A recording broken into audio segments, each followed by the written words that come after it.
wabarakatuh. Halo semuanya. Kami dari kelompok 4 akan menjelaskan mengenai biogeokimia siklus sulfur. Sebelum itu, izinkan kami memperkenalkan diri. Nama saya Nilu Putri Partiwi, absen 29. Nama saya Iprani Nurginiung dari absen 39. Nama saya Iko Mangaryama Bivandia Mardika dari absen 20. Nama saya Chelsea Octavia Putri Kanzani dari absen 9. Nama saya Rizky Putra Pratama dari absen 36. Tahukah kalian apa itu biogeokimia? Biogeokimia adalah siklus perpindahan unsur kimia yang melibatkan organisme hidup dan lingkungan fisik. Salah satunya ialah siklus sulfur. Siklus sulfur adalah proses peredaan sulfur dalam lingkungan yang melibatkan berbagai bentuk sulfur dan organisme. Siklus sulfur juga disebut sebagai siklus belerang. Nah, dari mana sih asal sumber sulfur itu? Asal sumber sulfur berasal dari batuan, asap vulkanik, pembakaran bahan bakar fosil, dan hujan asam.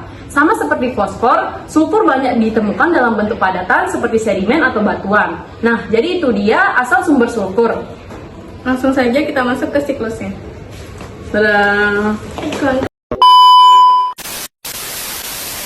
Siklus sulfur yang pertama yaitu letusan gunung berapi. Letusan gunung berapi mengeluarkan asap yang mengandung sulfur dalam bentuk sulfur dioksida dan hidrogen sulfida. Gas SO2 dan H2S akan berkumpul di atmosfer dan kemudian bergabung dengan H2O atau air yang akan membentuk H2SO4 atau asam sulfat. Pada saat awan yang mengandung H2SO4 ini mulai jenuh, maka akan terjadi hujan asam yang akan turun ke tanah maupun ke laut. Siklus yang kedua yaitu asimilasi. H2SO4 yang jatuh ke tanah akan diresap atau diasimilasikan oleh akar tumbuhan. Di dalam tumbuhan, sulfur digunakan sebagai penyusun asam amino, seperti sintein dan metionin. Kemudian, makhluk hidup, salah satunya hewan, akan memakan tumbuhan yang mengandung sulfur tersebut, dan terjadilah perpindahan sulfur. Yang ketiga, dekomposisi atau mineralisasi.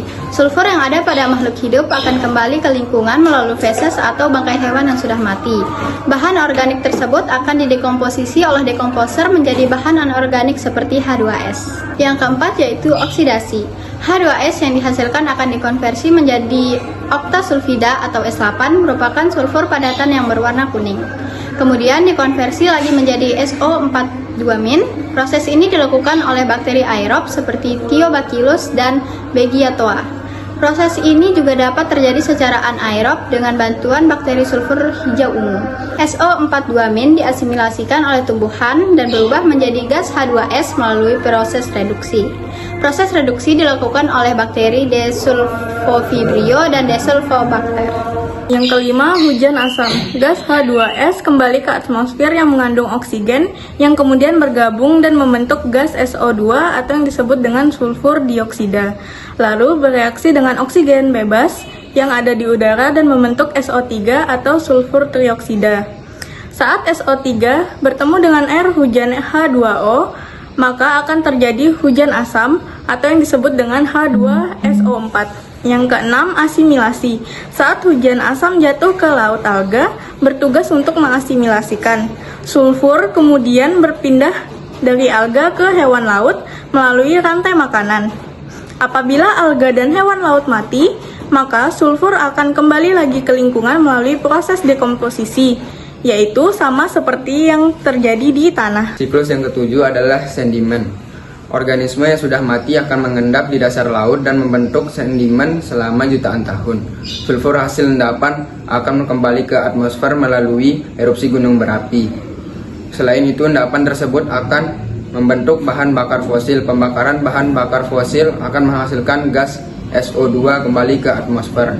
Begitu seterusnya hingga membentuk siklus. Adapun manfaat dari siklus sulfur ialah yang pertama, menjaga keseimbangan lingkungan, yang kedua, memfasilitasi proses-proses biologis dan geologis, yang ketiga, memastikan ketersediaan nutrisi bagi tanaman, dan yang terakhir, membantu perkembangan serta pertumbuhan tanaman yang sehat. Nah, itu dia penjelasan mengenai biogeokimia siklus sulfur dari kelompok kami. Maaf jika ada salah kata yang disengaja ataupun tak sengaja.